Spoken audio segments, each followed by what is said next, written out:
On a typical school day, you'll find Carolyn Collins cleaning up after students, keeping Tucker High School tidy. But behind this door lies her true calling.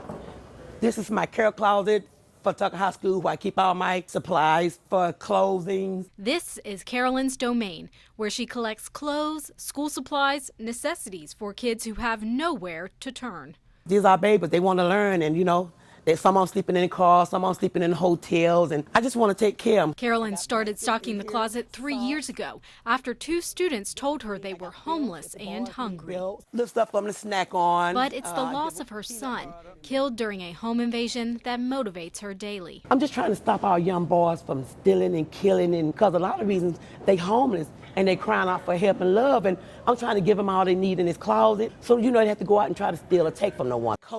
Since then, she's kept the closet stocked, often with money from her own pocket. She helps 20 to 30 kids a year, but suspects the need is greater. I tell the teachers a lot, if you see a child always with their head down, with the same clothes on repeatedly, day after day, let me know. In Carolyn's closet, students can take home items they need and walk away knowing someone cares. I'm doing something for the kids every day. It's every day.